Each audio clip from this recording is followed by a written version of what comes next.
Hi, everybody. I'm Vinnie Fisher, and welcome to the Head Smack podcast. You are listening to conversations with misfits, mavericks, and trailblazers.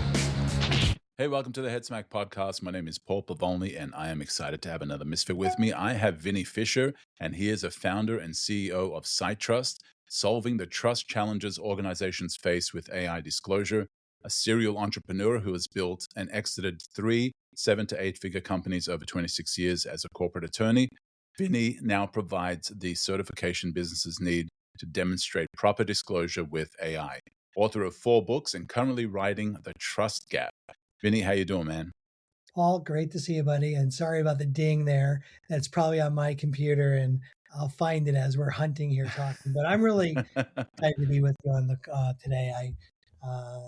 I've heard not only have we developed a friendship, but I hear so many people in our lives who say wonderful things about you and your community. So I'm honored to be here. Oh, thanks, man. I'm looking forward to it. It was great meeting you and hanging out with you a couple of weeks ago. And as soon as you started talking and we started talking, I'm like, okay, I've got to have him on my podcast. Love the stuff that you had to share.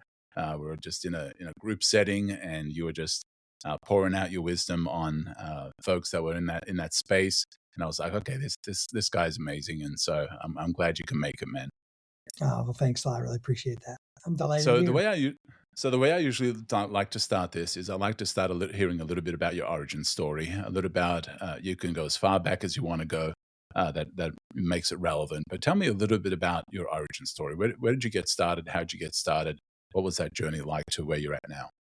You know, my story sums up in a big chip on my shoulder. You know, I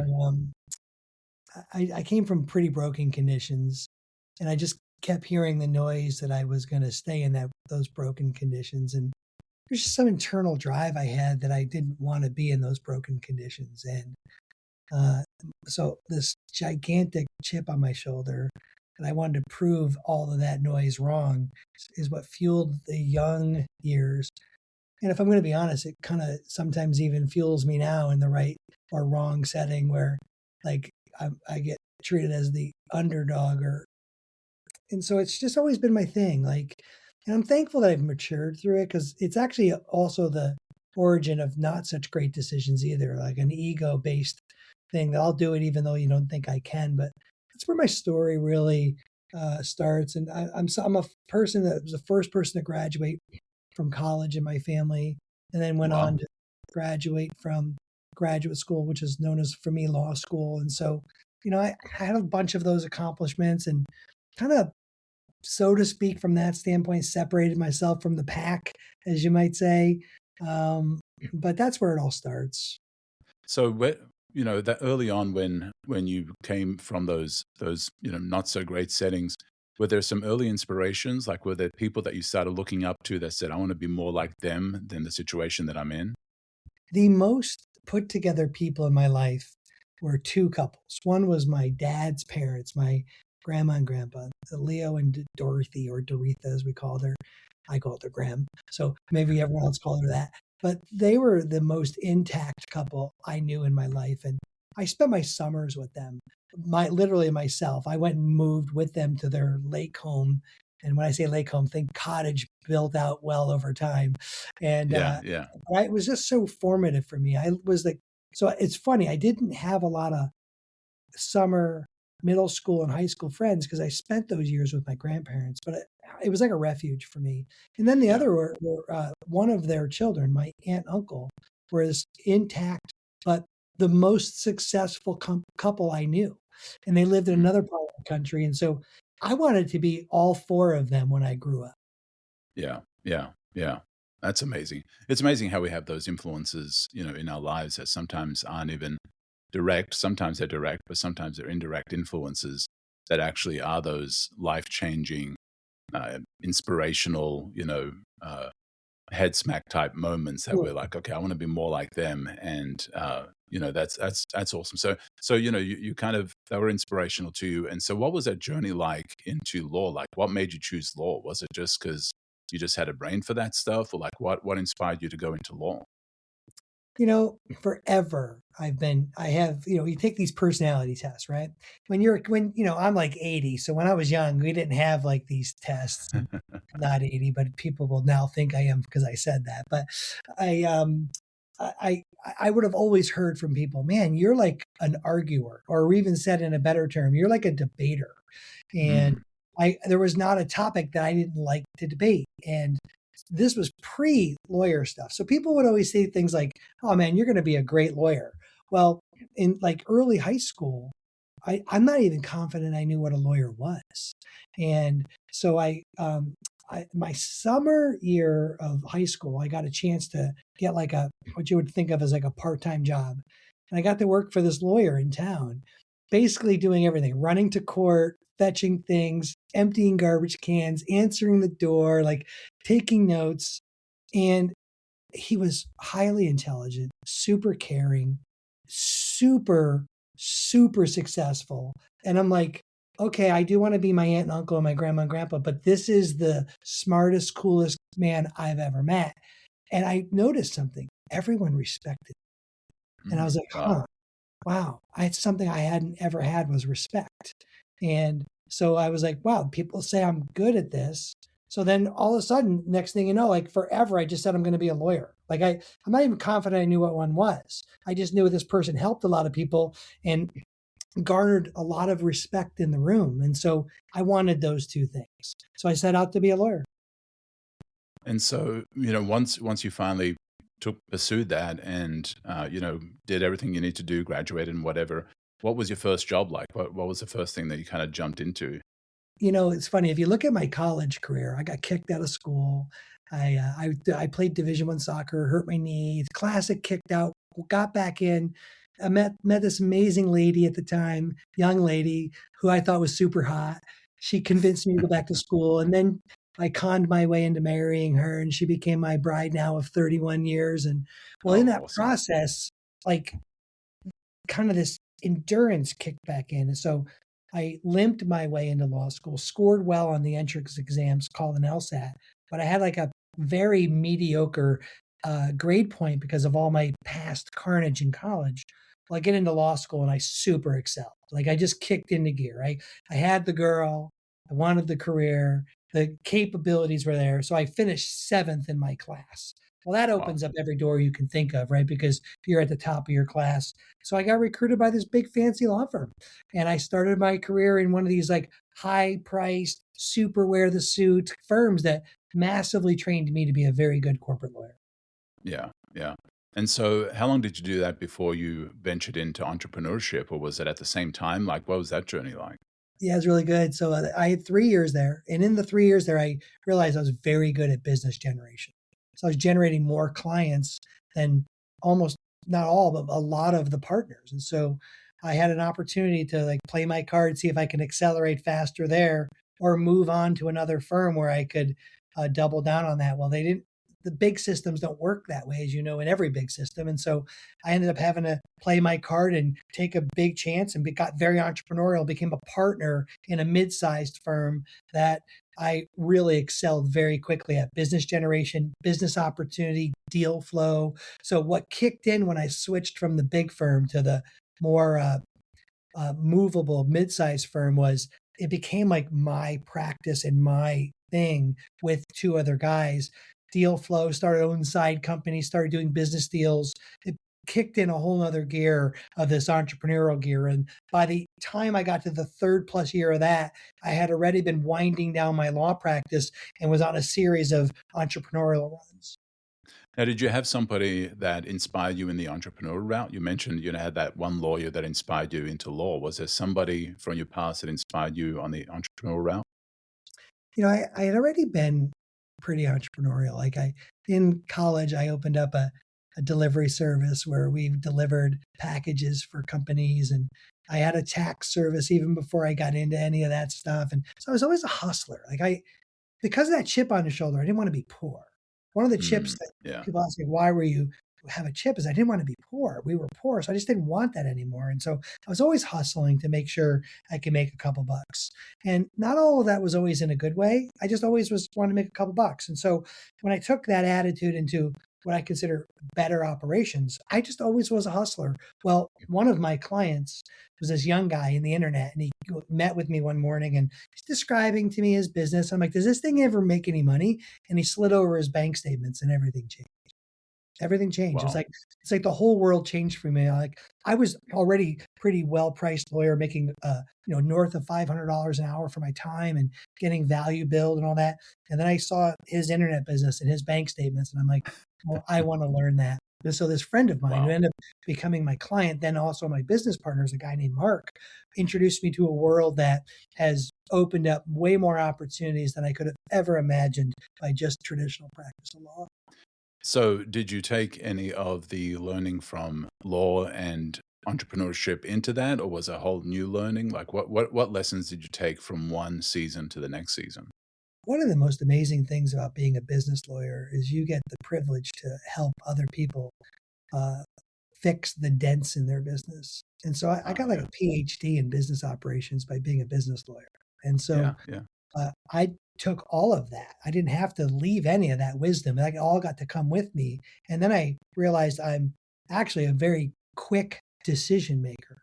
I have the ability to make very quick decisions. I only need about, I say 70% of the information to make a good decision. I probably do it with 52%, but I do 70% of the information and I make decisions. And so because of that, I can iterate very quickly and move. And so I took all that with me. As a lawyer, as a business lawyer, I have a massive advantage in business because I know the goods and the bads. And when Yeah. someone Yeah. brings a lawsuit or a complaint or a friction or a thing, like I know how to walk through that.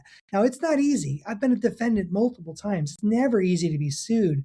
But when you know how the whole playbook plays out, you actually are able to emotionally regulate business way differently. Yeah. Wow.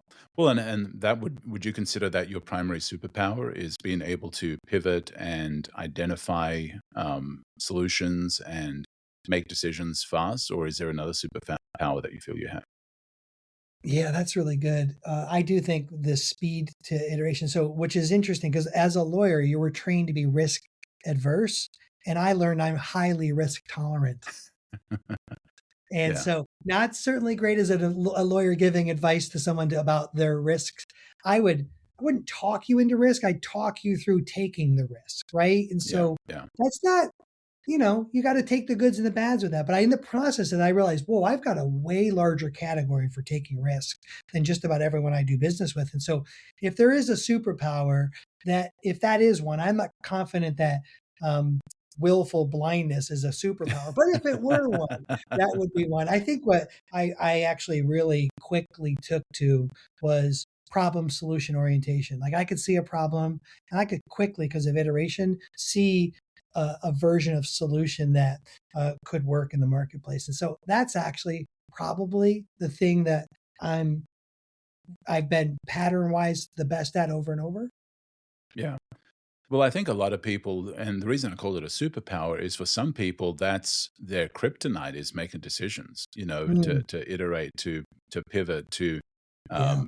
leave what's not working and move on to something that maybe is, or to adjust, to reformat, to rethink, to resystemize, to reprocess. And so for a lot of people, that you having that superpower to them is like they're envious of it. They're like, I'm stuck because I can't pivot quickly. I'm stuck because I can't make decisions quickly. I'm stuck because I get held up in this cycle of non-decision. And so that is a pretty good power to have. But you framed it as you see problem solutions a lot faster than most, and that's a pretty good superpower as well.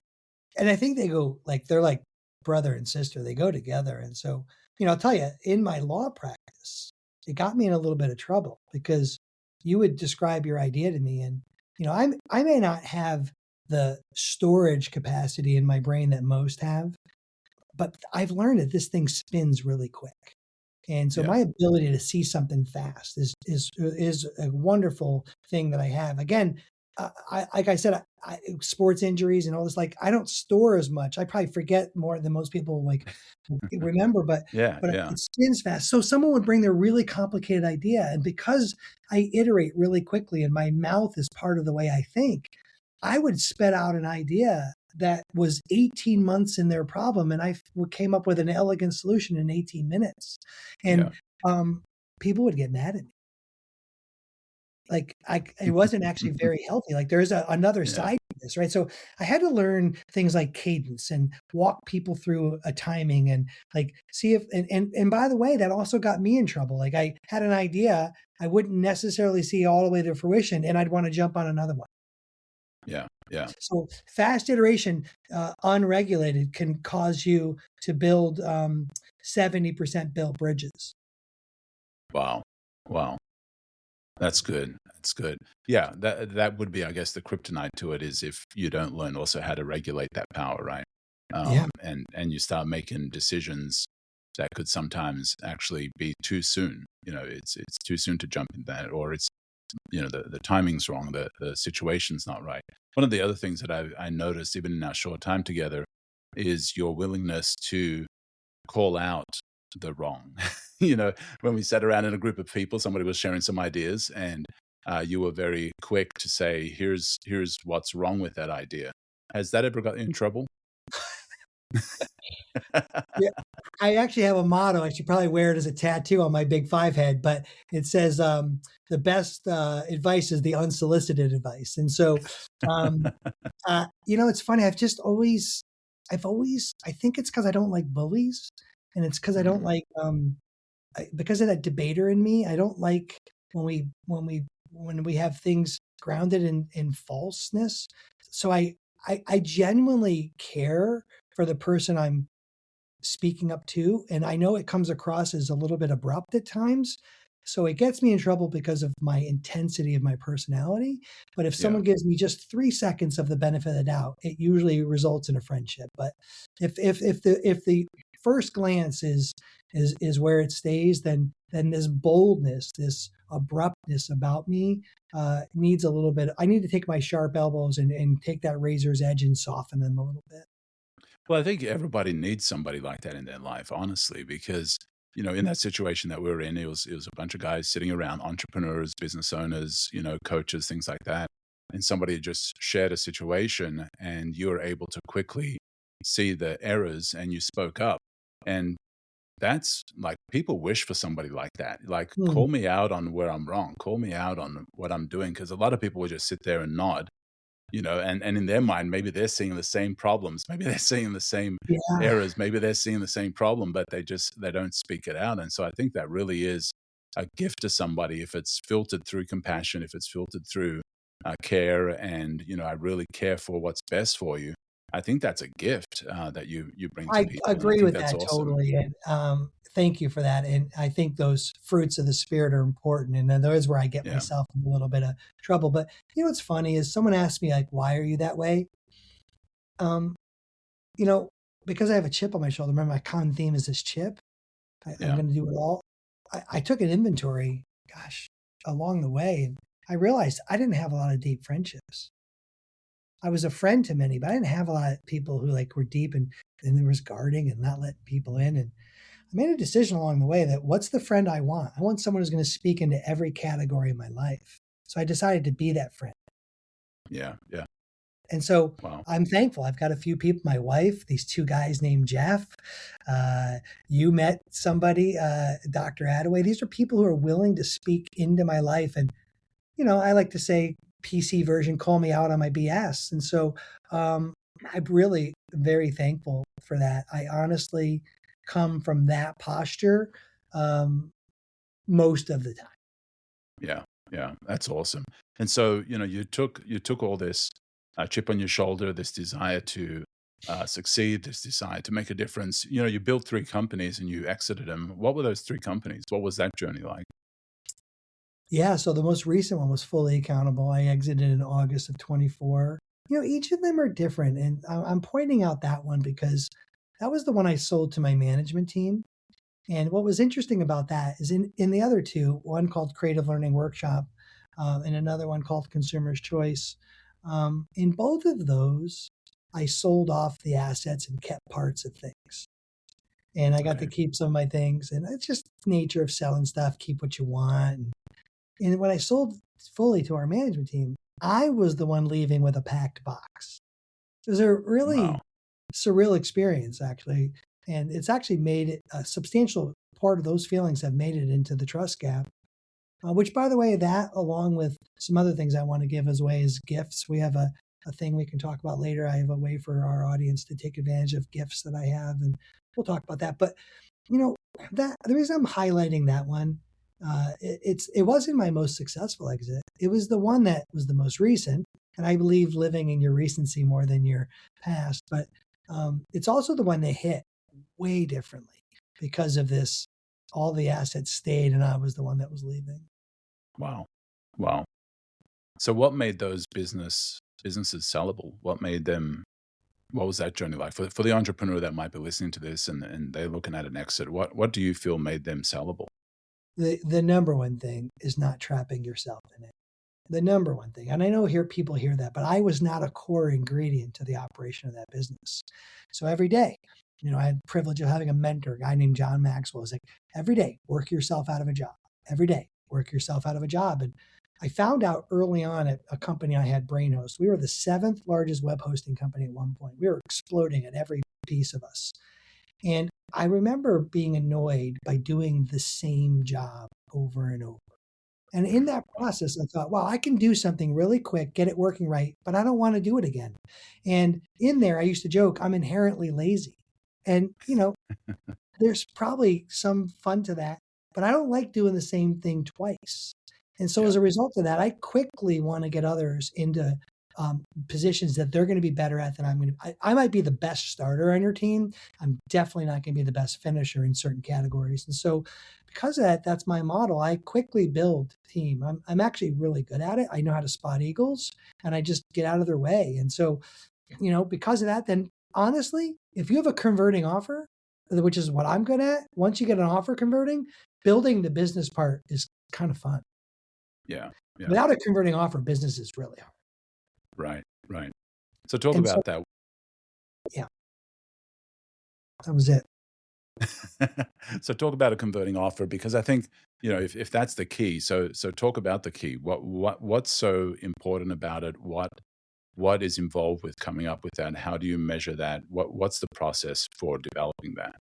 Oh boy, well, we might have to do a few shows on that question. But I think in the key, the whole thing, there are life cycles to a business, right? So by the way, I have a pet peeve. There's no such thing as a startup. It's just a mode. So if any of you use the word startup, you don't have a startup. You're just in startup mode. So SiteTrust, my newest company, is in startup mode. I'm still working out the conversions of the offer. And that's a fun, hard place to be for every company, right? And until you get through the mechanics of spending $1 to get $1 to get a repeat customer, you don't have a converting offer.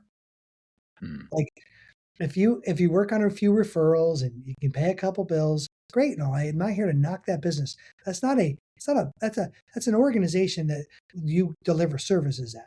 That's not a replicable, repeatable model. And so an offer, like we did at Fully Accountable, like we did 4 positions and I figured out how to write a sales offer that got you all 4 of those positions for less than the price of the cheapest one on the team. And that Wow. clicked.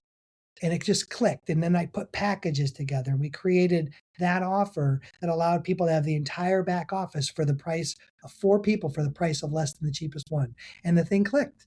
But it took me 18 months to figure that out. Like it just, Wow. like, everyone's like, oh, you're an overnight success 18 months later. And so like in all of it, like when at BrainHost, our web hosting company, the offer was we'll create your 5 flat pages of your website and deliver it to you. Built. This is in 2010, might I add you, when that stuff Wow. didn't exist. So we had to Yeah. do things like create that stuff. Well, when we could get your hosting account live and delivered a website in it, we clicked, right? And so Yeah. we were averaging 7,000 sales on the front end a day because the offer converted. But I'll tell you how much it sucks when your offer doesn't convert. You're spending money, you're maxing out your credit cards, you're like begging the bank wants nothing to do with you because the thing isn't working. And so the hardest part of business, which all of us marketing junkie freaks think we like, is getting the offer to convert. It's what keeps you up at night. So I'm excited about SiteTrust. and what we're doing with AI disclosure. But I'm the earliest I've ever been in a market, and I'm still figuring out making the offer convert. Like Yeah. sometimes I'm like, man, Vinny, what are you doing? This is a young man's game. But like it is the business. And so when I Yeah. say it's the whole thing, now maybe I'm addicted to that part of the business, but you also don't sleep well. You're convicted. You're like, and if I don't have that passion, ain't no one else gonna fight through the hard stuff. Yeah. Yeah. That is so good. Well, and I've heard it said, and I've said myself, but I've recently modified it. It's not the best that wins; it's the best known who wins. But I would even add to that, it's the best offer that actually wins, because you could be the best known, you could be the best at what you do, but if the offer isn't clear and isn't good, then you're not going to get any kind of conversion. You can be super well known and still not be getting sales. Our first version of Fully Accountable, I think, was we had a better team than our second version. And because we cherry picked some people from the fancy accounting firms, and they're just really well pedigreed and could do the job, but we couldn't sustain keeping them at first because we had this like awful message that we were going to be a fractional accounting to like small business, which it just, I mean, I'm not here to knock it. It just didn't work. Yeah. And so the idea in my head, and so I'm doing like, let's fast forward to SiteTrust. So the thing was great right out of the box. The standard for AI disclosure. It's a big gap. The whole premise is like that the way to actually gain trust with your customer is to use disclosure and honesty. The great way to reduce risk in your business is to use disclosure and honesty. This is tried and true. We're bringing it to AI. Well, as we started building it, I started like reading about responsible AI and governance. And so I started adding all these things in there and confusing my message. Like Wow. this Yeah. happens at it. I'm like PhD style offer writer, and I did it to myself again. Here I am adding Yeah. all these things. And so I had to rip it all back and get back to the core of what we do. And I'm thankful we built some things along the way that we wouldn't have built otherwise. But here we are locking in. We're close. By the way, we're so close. Like 18 months from now, people are going to think we're this a massive overnight success, but like we're close. Yeah. Yeah. And it's the hardest part of it, man. And I want to encourage all of you who are in offer conversion, take sales calls. The best thing you can do is not drive more leads, not spend more money on your thing. Take calls. You need as many no's as you can get stacked up to figure out what yeses look like. Wow. Wow, that's good. So let's talk about SiteTrust. Where did that idea came from? The AI, it doesn't seem like it, but it's still kind of an infant. It's kind of Oh, I still a baby. And so where did the idea for SiteTrust come from? in fairness, I've owned the brand since 2013, and I've always been in and around trust. The first thing I did with SiteTrust was back when there was this thing that was new to the internet. It was called WordPress, and it wasn't getting indexed in Google. And we were the first pinging service that got your site recognized in Google. And that's how you trusted that we were the people that helped Google trust your site, right? Fun, Nice. 47 downloads, a lot of, that like over. That was fine. We started doing privacy because of our hosting company. And then it shuttered. It shuttered to like 20. We ended up selling off like some of the tech, closed down what we did. I retained all the IP around the name because I really loved my name. I had like name envy of my own name. And so I didn't really want to have it. And so 2020, like I kind of started really getting around trust again. And then the world shut down hours before I was about to launch a version of Oh, and the wow. trust deal. And I was really thankful because I think it was the wrong offer. So it sat, Fully Accountable's rolling. I got a couple ideas and I sell Fully Accountable and I'm working on Mentor Academy. And I'm in the middle of Mentor Academy. We're rolling, profitable, a 7-figure company that's doing coaching and training. And I started launching. I was really annoyed. Remember that lazy guy doesn't always like to do work twice? I started messing around with some AI tools to get my ads because they just kept wanting me in the studio to shoot more content. I'm like, oh, let's just do an avatar version of me and let's see. And the avatar outpulled me Oh, wow. by a lot. Wow.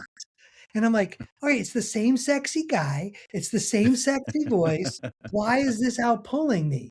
And so there's reasons and all that. Well, on my team call, one of my girls, the queen of content, you can look her up on our team. She's just kind of indignant. She's like, don't you think we're lying to people?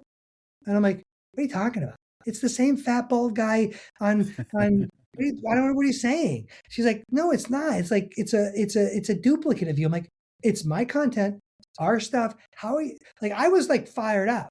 So I was mad at her. I chose to like ignore her, which, sorry, kiddo, she knows I'm good at ignoring her sometimes. And so she's probably listening to this, kind of rolling her eyes right now. And so I came home to dinner, and I have a bunch of young people, professionals, always rolling around my home. And at dinner, I was sharing my indignance about this conversation.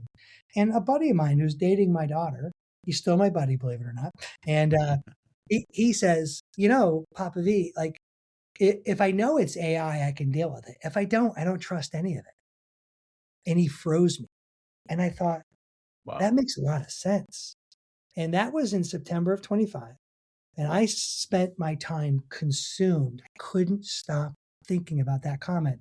So one day in church, October of 25, my buddy Jeff, who's a friend of mine who says he's the, he's the senior pastor of our big fancy church. He says this story I'm about to tell you is divine intervention. I might call it drifting during his sermon. We get to this. And I actually had the full framework of a disclosure tool for SiteTrust come to me, like as clear as could be. The same clarity that I had in how I built Fully Accountable happened with SiteTrust. And I went to my team. Actually, I went to a John Maxwell event before my team, stood up at this thing, and in front of 120 people, told John about my dilemma. And he said, Vinny, you have a real trade-off. Close a profitable company and go after something you're supposed to go do. I'm like, that didn't help me at all. And so like, I then brought my trade-off back, and he was right. It helped me a ton. I just didn't like it in the moment. And I knew I needed to lay down Mentor Academy and off to the races with SiteTrust. And I knew early market, early everything. And how ironic right now with AI, everyone's like, oh, it's the system, it's not us. And we just yesterday, for all of you listening, Anthropic showed that everyone has more individual accounts than there are team accounts. And most of the survey produced that the individual accounts aren't even being reimbursed by companies, which all of us are using these as our hidden little secret tools to make ourselves better. How ironic. That's our approach to this thing when we want to act like it's human driven and we want to hide behind it. So that's what I set out to fight, was that. And I'm like, we can be better in business. HR had to do this. Credit cards had to do this. A standard that we can decide if we want to play by the rules or break them. But if everyone creates their own rules, there's nothing that market or commerce can rely on. And so I'm setting out to fight that.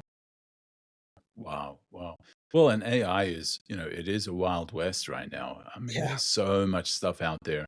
Talking about law, I heard a story of somebody that actually tried to use AI as their lawyer in a actual court case, and they badly lost. I mean, that because of hallucinations and things like that. It was making up stuff.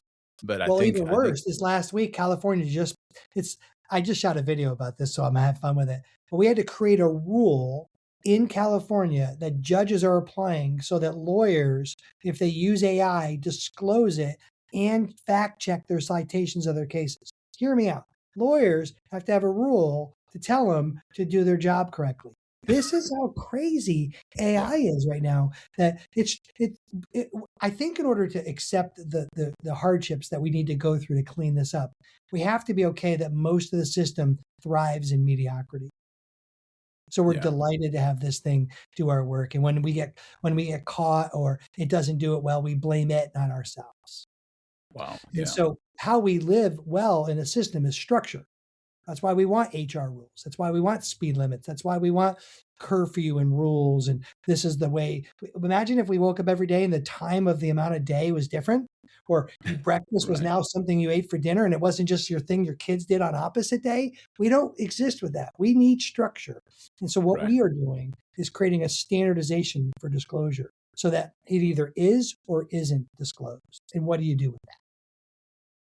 So what does that look like for a company? What does that disclosure look like? Is it simply a button on a website? Is it what does that look like for a company?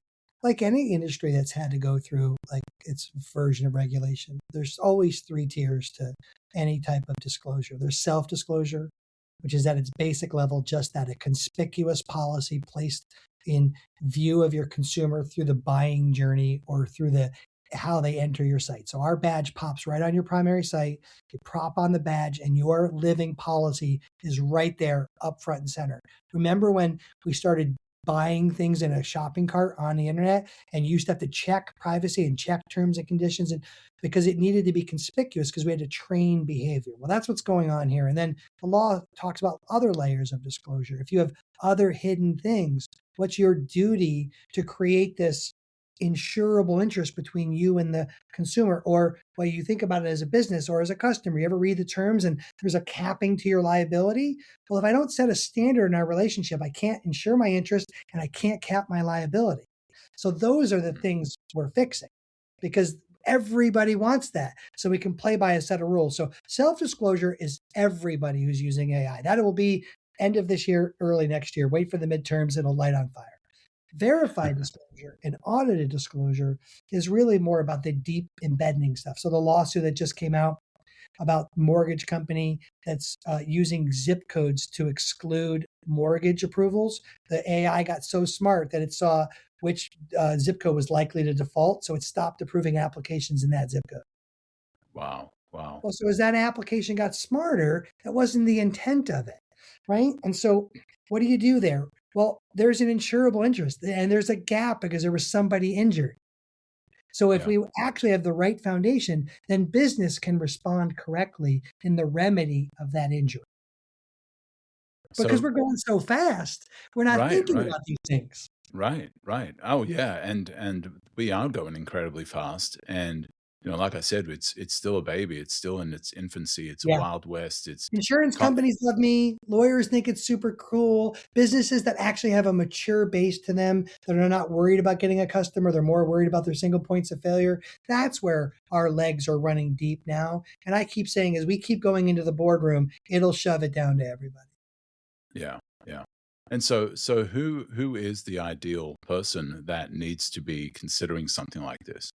Anybody that doesn't want to be sued for thousands of dollars for lack of disclosure. But right now, because the way the small business marketplace works, until you're forced to do it, people don't chase proactivity. They respond to reactivity.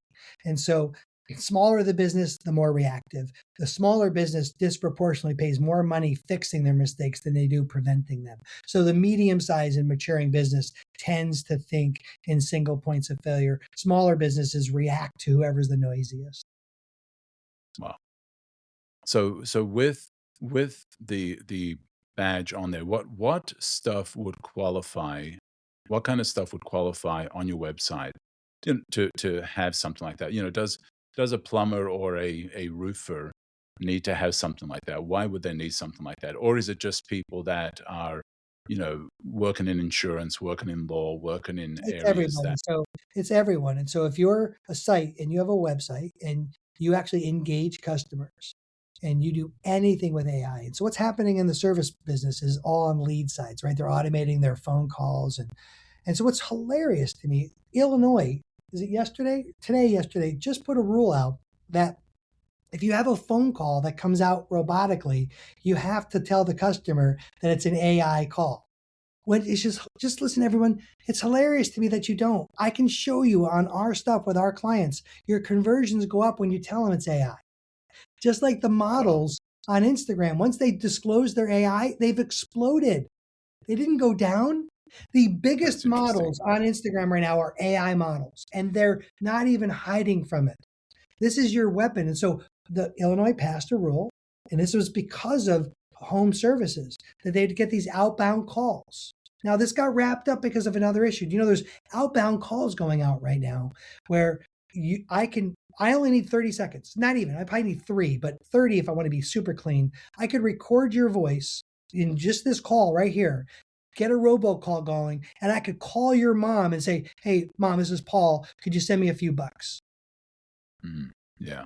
It's there. So the criminals are always the criminals. They're always going to do it. Well, they've advanced so cleverly in all this. Well, anyone who's trying to do business kind of gets caught up in this. When we just don't disclose what it is, these rules are now for Everybody, if you're using a lead dialer, an automator, anything that follows up autonomously, look at the one we have going on right now with the patient who's getting doctor advice from its AI tool. It was Yeah. actually really good advice until it wasn't. And Right. now all Right. of a Right. sudden they're like, I can't believe it was an AI doctor. And then the same group of people who are mad are also defending that we should have AI music. It's all down to choice. That's Yeah. why we can solve this with disclosure, because there's an AI song that's out right now that my daughter Sophia is all mad at me about liking. I think it's clever, but I know it's AI and I'm enjoying it for what it is. If Yeah. I Yeah. That's why the whole thing that we're trying to figure out will eventually get there about leveling the playing field. A lot of people are going to lose a bunch of money before we get there. Yeah. Yeah. Wow. Yeah. I actually, in a humorous way, I started adding to some of my posts that it's made con carne, made with me. It was made with my brain. It wasn't made with Yeah. AI, And because by the way, yeah, this framework of a simple disclosure, like, and you're already a client as a gift you got for the way you got it. And so you should just proudly display your badge. We offered it to you. And so the simple fact of a self-disclosure immediately creates a relationship that you've transferred risk to the buyer, a caveat emptor, a buyer beware. And so now you've said in these general areas, I use it. So no one can come back with injury and say, I didn't know you used AI in your business, right, right, right. And which so, is what's happening. so have you seen people start adopting this, or is it just too early in the process for people Yeah, to we have actually? we probably have a little over 100 companies now, and like I would have thought by now I would have had 250, and Yeah, so it's because it's early and we have to explain it.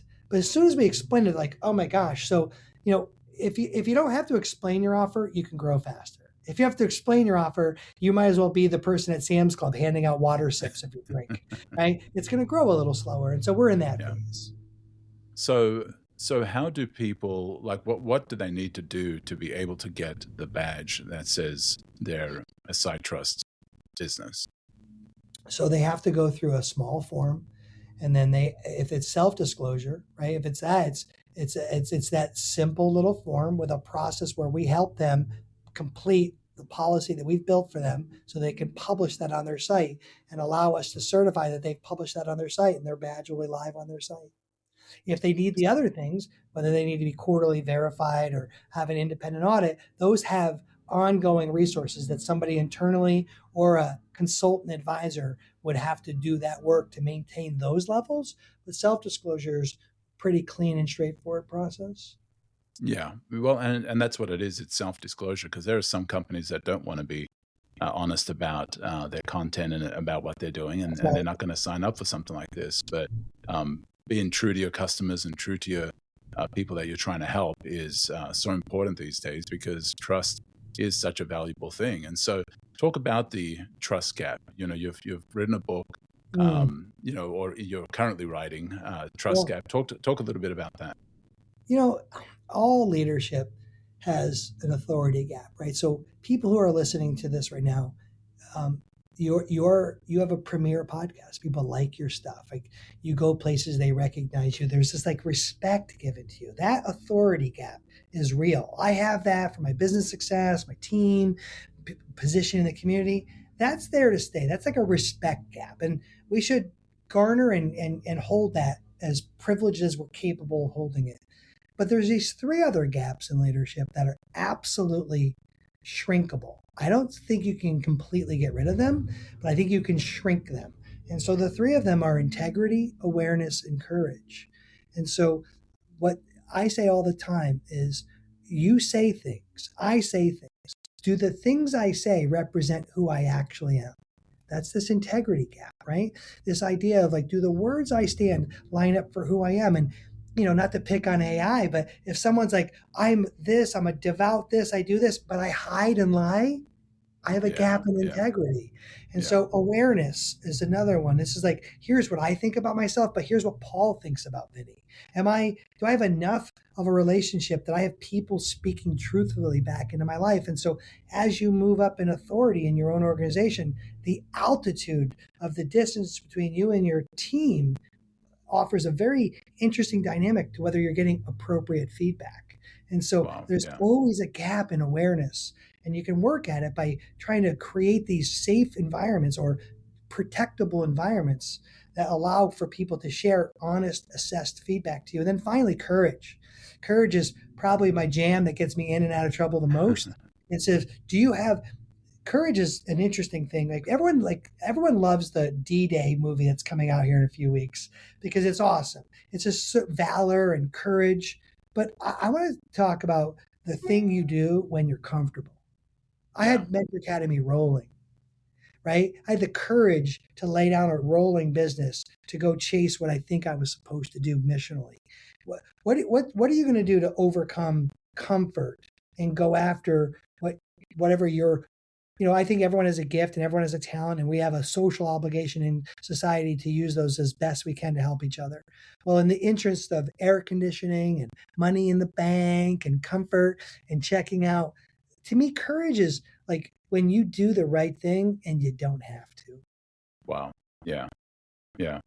I love that. And, with integrity, recently I spoke at an event and I wanted to open it up in a memorable way for everybody. And so I shared a story about having to survive on Miracle Whip and bread when I was in college as a foreign student and didn't have many options.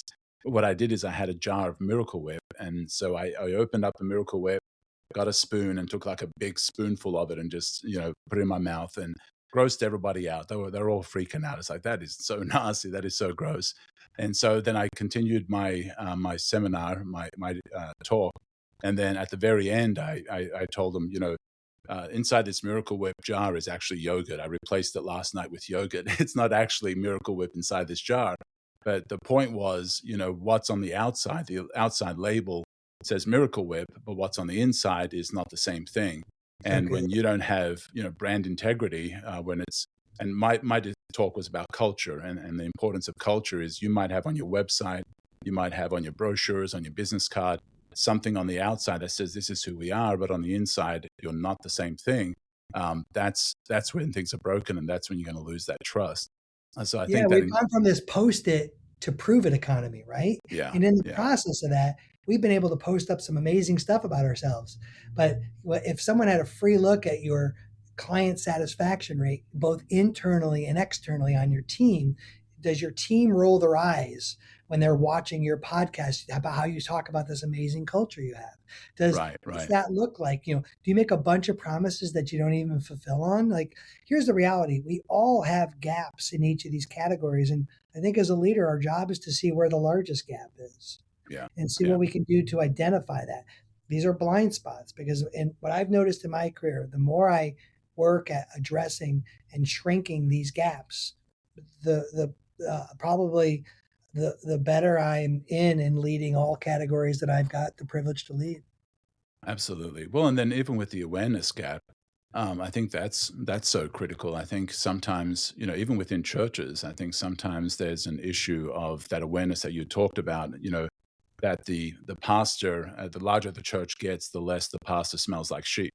And he's no longer super connected because he starts to get more removed from everybody else, and so he thinks things are going fine. He thinks things are going perfect. But if you talk to the sheep, they're like, no, it's not. And Not so, in. so talk a little bit more about that awareness gap. Yeah, it's funny. I just had a client. We were talking about this yesterday morning, and he said, I have this person on my team that I think is leaving to take another job. And I said, interesting. How did you figure that out? He's like, I kind of smelled out the tea leaves. So then I went to my number two and shared my concerns. He's like, oh, yeah, I've known about that. I wasn't sure if I should have told you. Oh And so wow, as you move up, some people, they don't want to take things to you because they think they can either handle it or they don't want you to be um, respond in a way that it's just so interesting how people like make these decisions. Well, the more and more you go up, like that's why you continually have to build around you this idea of an environment that seeks feedback. So what I did in business and still do is I go to the youngest, and I mean not in age, youngest in tenure, and because they're not scared of me yet, and and I talk to them and get a sense of what's going on and then I bring that back to our leadership team. And I'm always doing like a little bit of an inventory. And my buddy, a pastor of a church, he spends a lot of time with the residents because one, they're innovative, they got young ideas, and since they only bring energy and effort to the table, they don't have enough fear yet to know that they should probably wait their turn, and they just speak Yeah, up. the And so, dewy-eyed sheep. Yeah, so I think leaders have to bring that altitude down a little bit. It's really hard to expect people to come up. yeah, yeah. And then the third gap. Do you want to talk about Courage. that a little bit? Yeah, Yeah, courage. I'll tell you, I think a lot of people don't take risk because I think the classic thing is they're afraid of losing what they already have. And, and I think that's really hard. And I want to be super respectful in my comments, but I think if you want to do something really well, and I don't think really well means just money. I think we not only owe it to ourselves, but I think if you have a clear vision of something you're supposed to be doing and you don't do it, I actually think you're more likely to be discouraged, possibly just depressed, drifting, not on point. If you've ever seen someone who seems to be really rocking it, it's because they're out there accomplishing, and they might even. I used to be a skier, right? I'm older now. I'm still a skier. My boy's like, my gosh, Dad, you can ski, Dad. I used to always say, if you're out over your tips, you're going to act like you're out over your tips. And sometimes, like some of the most intense thrills I had when I was skiing is when I felt like I was out over my tips. Well, if you don't have this intensity a little bit in life, what gets you out of bed? Yeah.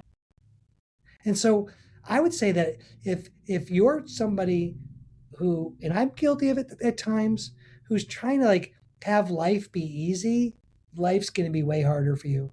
If you accept that life's hard and you want a challenge, then interestingly, life's probably not as challenging for you. Yeah, yeah, yeah. So, And I think that's the core of courage. Like, yeah, the things you got to do. And, one of my old COOs was a perfectionist. She needed to see the whole thing before she could go. So she used to have to rely on my go before her go. And I'm okay. yeah, She at least got words around it.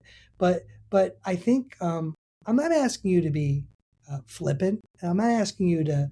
I'm asking you to take the risk you're supposed to take. yeah. And do you think the consequence of not taking those courageous steps is regrets? Do you think that's the biggest? Because that's a That's really big thing good. That's really good. I like that a lot. John Maxwell's most recent book I'm looking at it is like how to fail, right? What do you learn from failures? He makes a comment in there that failure and success should stay right next to each other. His point is don't get too high, don't get too low, right? Yeah. And I think your point about regret is actually the math we start doing on the woulda, coulda, shoulda. Yeah, absolutely. Yeah. And we all do it. And I get it the worst when I see one of my buddies exceeding at something that I probably could have been doing. Yeah. And I got to get out of my head trash and let that go, but not let that go because I didn't. Not let that go because I keep staying in that posture. So Yeah. I also believe you are exactly like when people like their culture sucks, I'm like, you got the culture you built. Yeah. You are where you have curated the life you have. And that means you also can do something about it. Right. Absolutely. Yeah. And so I think like we can find so much joy. And the most joyful people I know, and I'm talking, listen, I like having a couple bucks. I don't want to act like having some money isn't fun. But once you get to a certain point, adding more doesn't change any of that. At some point, it's about how you help other people.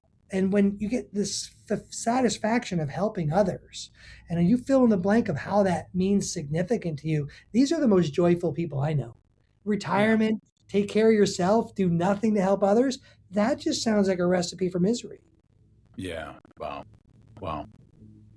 So would you say that people get over failure faster than they get over regret? Yes, because I think that failure is not a thing. I think you have succeed in opportunities to learn things. Yeah. And so regret is a closed door or a window. And so you look back at regret because, wow, my dad had this, and now he's dead now, and I can talk about it. My dad had a life of regrets, things he thought about, dreamt about, and did nothing about. And we talked about that late in his life. And he said it was his biggest regret was the the whole entirety of regret by its as a category. And so it really broke my heart. I love my dad, obviously, or I guess it didn't have to be obvious, but I did love my dad, and it really breaks my heart when I think about those things. And I love it, Paul, what you're saying there. It's funny. I don't live too much in waste, so I don't spend a lot of time there. But we all can reflect, right? And Yeah. so Yeah. I just think I encourage everybody to give failure a different relationship. Right. We're Right. all. I don't like fake it till you make it because it doesn't mean anything. But we're all rookies at something. And Yeah. I think Yeah. I think some of the people who are the most learned and smart, like super smart, like you, are afraid to have pie in their face. Yeah. Yeah. Yeah. And we do. We're all afraid of failure, and we have an unhealthy relationship with failure. But I think, regret really is the thing that sticks with us the longest. Like you Very said, you look true. back and say, man, if only I'd done this when I was younger, if only I'd made that move, if only I had, had the courage, as you talked about, the third gap is if only I had moved beyond those. Now that I look at them, there were fears that weren't even good fears or relevant fears. And if you're someone who's susceptible to this, let me give you a couple of little tests. You ever watch an event, a sporting event, and the outcome is an upset, and you say, "Oh, I should have bet on that." You're somebody who most likely lives in the dreaming realities of the past. Yeah. Yeah. Yeah. And so what I say is be careful about that person. That person needs to be uninvited from your brain because we get caught in waste when we think about that. I think Right. you make a decision and you move on. And like you can't, well, I guess my grandma used to say, stop crying over your spilt milk. She's a little bit tougher to Right. me because I could take it. But I got her point. It's like it's Yeah. already spilt. Like, what are we going to do about it? Yeah. Yeah. Well, and that would be the difference between, the regret and the failure is, the failure is a moment. It's something that happened, that you can move past and you can learn from, as you mentioned, that, failure is clarity. Failure is a time to look back and see, okay, I'm going to learn from this. Whereas regret, it does become a loop in your brain. And so, having the courage and having the boldness to step into the things that you feel called to do, that you feel are the right things to do, those are the things that will lead to a life with a lot less regrets. And we all have them. I mean, it's hard to avoid it. We always think about the thing I Yeah. should have done, could have done, would have done type thing. I mean, I closed Mentor Academy, a good operating organization. We honored our commitments, so I closed it right-ish. And I know right now I'd be sitting here triple clicking on why I didn't start SiteTrust. Yeah. Yeah. Yeah. And we would be doing that math. Now, the consumers will tell me 18 months from now if I'm a success or not. I get it. And welcome to all that. But I refuse to believe I have that clear of a vision that I'm not supposed to be giving it a real shot. The rest of Right. it figures itself out. But I know this. It's like my dad. My dad lived with us his last 16 months of his life. And Deb and I did everything we could to take care of him. We don't ever wake up regretting that we didn't try every thing we could do. But I've had situations and I've had friends who sit around wondering, could they have done more? Yeah. Yeah. Yeah. And that comes from living that life of courage, right? Not being stuck in that courage gap. Yeah. And so if you experience that, then it's such an opportunity to, like, for me, it's an event of faith, like step out on it, take some risk. Cause like you ever hear the guys who say something like, you're definitely not going to get a sale if you don't make a phone call, or, it's going to be no if you haven't even tried to get a yes. Like all of that comes to the same thing. You got to try. Yeah. Yeah. You got to Yeah. try. And so maybe having 4 kids has helped me be more battle tested on that. But like, I've got the gift of encouragement. My encouragement can sound like a tough coach at times, but it's always this like, come on, let's just give it a shot. Yeah. Yeah. Yeah. Yeah. Give it a shot. Don't look back and say, if only I'd given it a shot. Give it a shot. You fail, you learn, you move on. You go on to the next thing. You go into a better, smarter, wiser, if you take time to learn from that experience. So as we wrap this up, I can't believe how quickly an hour has gone. Yeah. As we wrap this up, I'd like to ask the question, what is something that you wish I'd asked you about, or a head smack that you want to share? I love all those superpower questions, and I think that if I really dove down in there, I learned something about myself. I learned that I'm tenacious. There's a lot of smart people around me who talk themselves in and out of things, and throughout the process, I noticed that I'm somebody who just doesn't give up. So Yeah, my real superpower is outlasting somebody. And so if you bring nothing else to the table, just don't quit. love that. And you will probably find out that everyone else dropped off 50% along the way. Yeah, yeah. Wow. Yeah, I believe that too, and that's such a great way to end this. Is sometimes the difference between average and genius sometimes is just wrestling with the problem a little longer, Yep. just a little longer than everybody else, and Just a you'll little long. find that's where the magic happens. It's so true. And having had the privilege of experiencing that multiple times, like I always think, wow, I'm really kind of glad I didn't give that one up. Yeah, yeah, yeah. And then people look at you as this genius, this amazing person. Where it's like I just stuck with it a little longer. Yeah. But everybody else is dropping off. I just stuck with it a little longer, and I that's went where 2 years without a paycheck at Fully Accountable, and I was right at the 11th edge thinking, I'm not going to get this offer to work. And then we got it to work and we built this great company and we sold it. It's like everyone like loves that whole part of the story. But that 18th month when like, gosh, was I wrong? Is this going to work? And then it worked. And man, it is way easier to have a job on someone else's team sometimes. I got to be honest with you. It just, some days I'm like, Walmart cards sound great right now. But right, right. this is anyone who wants to lead, whether you're on someone's team or you're on your own team. This is a message of hope, and the hope is like, oh, you know what? The other thing I wish you would ask me is about my sense of humor. I don't take myself very seriously. Yeah, I think we take life too seriously. I think we choke the fun out of it because we take it too seriously. If you can't laugh a little bit, or you haven't been laughing with your closest people, I think you're choking it a little too hard. And I don't care what you have going on. There's enough, just start laughing at yourself. There's enough humor to go around that you can't be both thankful and anxious at the same time. And I've noticed that the crying and laughing are like fear and success. They're so close to each other. You ever been like laughing or crying and all of a sudden the opposite emotion happens with your wife or whatever? It's like, how did that turn into that? It's because they're right yeah. next to each other. And so I Wow. think that I think life needs to be more enjoyable. And I think Yeah, we're the yeah. ambassadors who need to introduce enjoyment into it. Yeah, I like that. And yeah, it is sometimes it's even a matter of reframing it. I think I can't remember if it was an actor or an athlete, but they talked about that a study was done on the difference between fear and anxiety, Mm, or excitement and anxiety. And they said mm. that it's the exact same chemicals, it's the exact same bodily reactions. And It's so the mindset. when they started feeling anxiety, they flipped their mindset to say, "Oh, I'm excited. I'm excited. I'm excited," and because it's the exact same chemical reactions in your body between the two, and so they just flip the frame.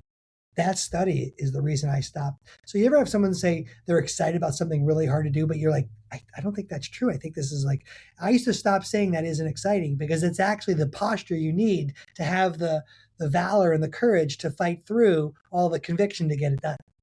Wow. Yeah. Yeah. Totally agree with all that. Dude, you and I could probably talk for hours. Yeah, absolutely we could, and we've already done it, and it feels like it's only been a few minutes. And so, yeah, we're gonna have to do a part two or something else at some point. So, how do people get a hold of you? What's the best way to learn more about SiteTrust, learn more So you about can go you to and what you're doing? sitetrust.com for your listeners. We love to give things away. We don't really make offers to people. So at sitetrust.com/gifts, please. The only thing I take from you is your email, and then I guess you're in my email system. But we're going to have a whole bunch of gifts for you. If you're really struggling with like adoption of AI and how responsibility and leadership and health assessment, we have a treasure trove of gifts for you there. And then I'm Vinnie Fisher everything. Like if you can't find me or someone who works in one of my social accounts, then you haven't looked. Yeah, yeah, that's awesome. Well, I'll put that link in the show notes. And Vinny, this has been an amazing conversation. Enjoyed our time in person and enjoyed this just as much. It's been absolutely wonderful, and I appreciate you coming on, man. Yeah, thanks for having me. You are listening to Conversations with Misfits, Mavericks, and Trailblazers.